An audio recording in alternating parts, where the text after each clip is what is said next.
Assalamualaikum warahmatullahi wabarakatuh. Perkenalkan, nama saya Noval Zaki Yunas dengan NIM 200176060 dari Prodi Sastra Indonesia.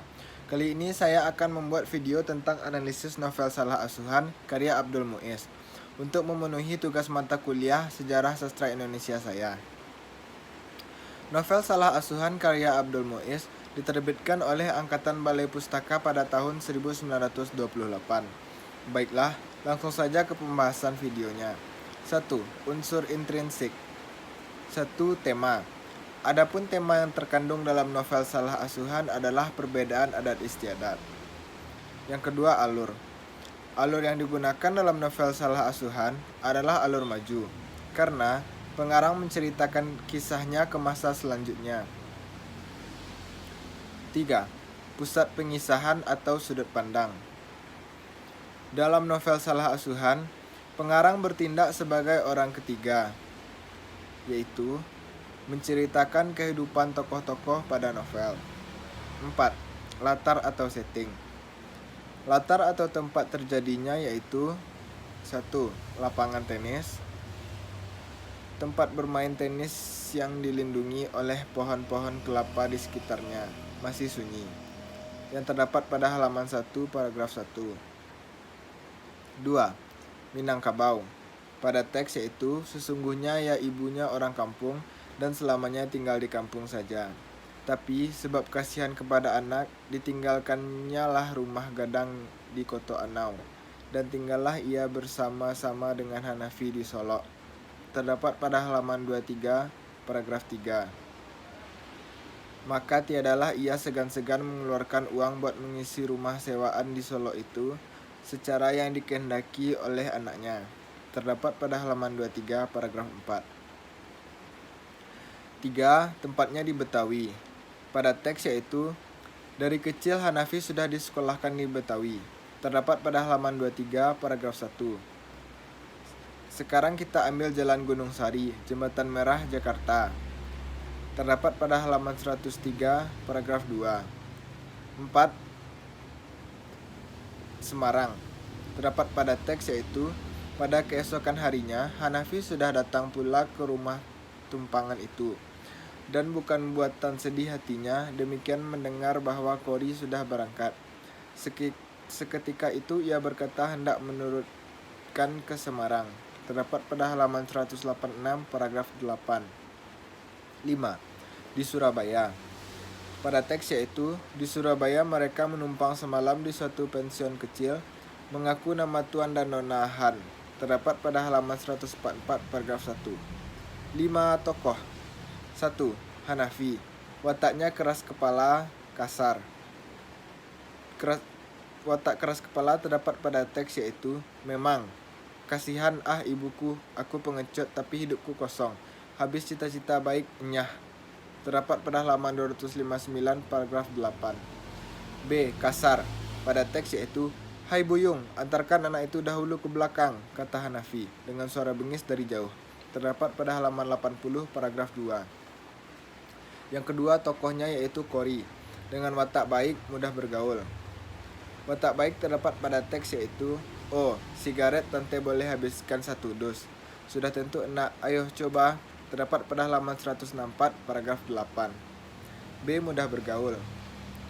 Pada teks yaitu, oh, ruangan di jantung Tuan Hanafi amat luas, kata Kori sambil tertawa. Buat 2-3 orang perempuan saja masih berlapang-lapang. Terdapat pada halaman 7, paragraf 2. Tokoh yang ketiga yaitu Rapiah, dengan wataknya yang sabar dan baik. Watak sabar terdapat pada teks yaitu, Rapiah tunduk, tidak menyahut, air matanya saja berhamburan. Syafi'i, dalam dukungan ibunya yang tadinya menangis keras, lalu mengganti tangisan dengan beriba-iba. Seakan tahulah anak kecil itu, bahwa ibunya yang tidak berdaya sedang menempuh azab dunia dan menanggung aib di muka-muka orang. Terdapat pada halaman 83, paragraf 4. Baik. Contoh sifat baik pada teks yaitu, apakah ayahmu orang baik? Wah, sungguh-sungguh orang baik, kata ibuku tidak adalah orang yang sebaik ayahku itu.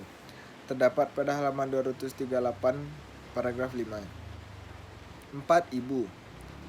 ibu Hanafi. Wataknya sabar dan baik. Contoh watak sabar pada teks yaitu Astagfirullah Hanafi, turutilah ibumu mengucap menyebut nama Allah bagimu dan tidak akan bertutur lagi dengan sejauh itu tersesatnya. Terdapat pada halaman 85 paragraf 4. Kedua baik. Pada teks yaitu sekarang sudah 6:30, sudah jauh terlampau waktu berbuka. Piah, sebaik-baiknya hendaklah engkau pergi makan dahulu. Terdapat pada halaman 119 paragraf 4. Tokoh yang kelima yaitu Tuan Dubuse. Wataknya tegas. Contohnya, tapi Kori mesti bersekolah yang sepatut-patutnya. Terdapat pada halaman 10 paragraf 5. Tokoh yang keenam yaitu Si Buyung. Wataknya penurut. Contohnya pada teks yaitu kau kugaji buat kusenangkan dan bukan buat bermalas-malasan. Hamba disuruh ke jalan. Diam. Bawa anak itu ke belakang. Angkat teh ke dapur. Lalu menceritakan apa yang diperintahkan kepadanya. Oleh karena gula habis, terpaksalah ia disuruh ke toko yang tidak berapa jauh letaknya dari rumah. Terdapat pada halaman 80 paragraf 2. Tokoh ketujuh yaitu Syafi'i, dengan wataknya yang berani. Contohnya yaitu, itulah yang kusukai ibu, sekian musuh nanti kusembelih dengan pedangku. Terdapat pada halaman 196 paragraf 8. Yang keenam, gaya bahasa. Gaya bahasa yang digunakan dalam novel Salah Asuhan ini cukup sulit untuk diartikan, karena novel ini adalah novel lama yang di dalamnya juga terdapat bahasa Belanda. Pada novel ini juga terdapat yang pertama, peribahasa. Contohnya yaitu, saat ini air mukamu jernih, keningmu licin, bolehkah ibu menuturkan niatku itu, supaya tidak menjadi duri-duri dalam daging. Terdapat pada halaman 25 paragraf 3. B. Majas, yaitu majas perbandingan. Contohnya, sesungguhnya tiadalah berdusta apabila berkata sakit kepala, karena sebenarnya kepalanya bagai dipalu. Terdapat pada halaman 47 paragraf 2. 7. Amanat. Adapun amanat yang terkandung dalam novel Salah Asuhan adalah, yang pertama, janganlah melupakan adat istiadat negeri sendiri. Jikalau ada istiadat dari bangsa lain, boleh saja menerima, tapi harus pandai memilih. Yaitu pilihlah adat yang layak dan baik diterima di negeri kita.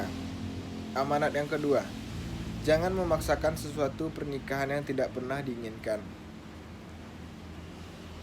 karena akhirnya akan saling menyiksa keduanya. 8. Diksi.